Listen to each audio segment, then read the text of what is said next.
We are back inside City Hall. Last week, the City Council heard from both supporters and opponents of the controversial living wage bill. City Council Speaker Christine Quinn, who's a likely candidate for mayor in 2013, has yet to give any indication of whether she's going to even allow the legislation to come to the floor for a vote.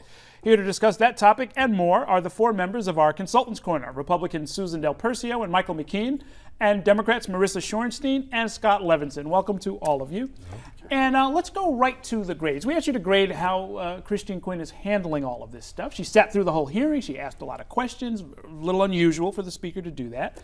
What's your grade and your analysis of what she's up to? Well, I gave her a D because, frankly, things are too serious to let this issue even go forward. This is a horrible policy. It would be horrible for the city of New York, and she should try and, she at least should give her opinion and try and stop it dead in its track. I understand politically she had to do what she had to do, and you know she's looking towards 2013, but right now she's the head of the New York City Council in 2011, and she should do what's best for the city.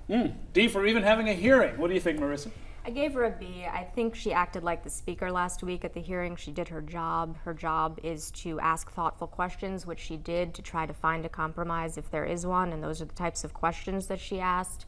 I do, personally, I'm not in favor of living wage bill, but I think that she's doing her job, and she has to separate her job from the politics of it, which is very messy for her.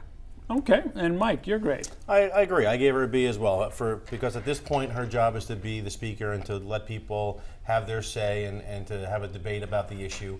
So at this point I would say that she's being the adult in the room. She's doing what she needs to do, and that's why I gave her a B for where she is now. I don't disagree at the end of the day where we need to end up on this piece, but for now I think she's done a good job being the speaker as she needs to do.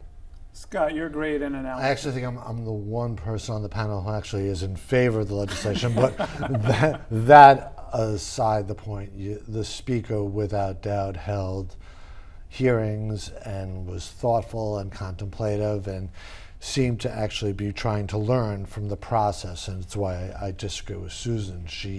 The process matters in a democracy, and I think that combined with the fact that neither the borough president of Manhattan nor the public advocate have voiced strong positions on this bill means I would give them a D for not voicing their opinion too. I gave her a B, and just to respond to the substantive point, when we're not talking about any business in New York, we're talking about businesses who get city subsidies, and I think to pay people a decent wage when you're getting a subsidy from the city is a legitimate substance and policy position. Having gone through the process thus far, if she were to deep six it by saying there won't be a vote on this, would that change your opinion of how she's handling?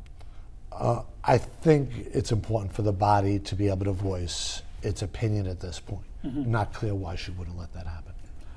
Moving on to another issue that's going to be in the news this week, the final panel state hearings on hydrofracking set to take place this week. And here too, you've got a process question, a political question, and a substantive question all wrapped up into one. What do you make of hydrofracking? It's a mess. It's a mess for everyone on all sides. I think in this economic climate, that's going to have a lot to do with the outcome of it. I think just like gaming, which has been embraced more than it has been in previous years, this is something that might be embraced more than in previous years too, because of where the economy is in this state. We'll see, but I think that might have a big factor. I think it's going to be a huge factor. I mean, especially in the southern tier where people are, haven't had jobs for years on, and they need to see some kind of hope.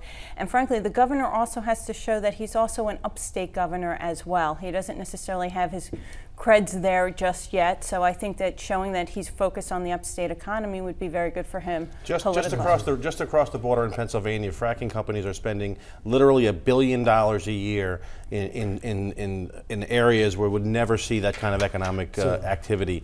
It's critical to upstate's economy. It's critical to the future. And I think the governor's handling it appropriately. He's handling it very well. I think at the end of the day, they'll get there and they'll do the right thing on this. Here we go. We all agree. It's completely analogous to Melissa's point to gaming in the state. When Pennsylvania allows it, Ohio allows it, trillions of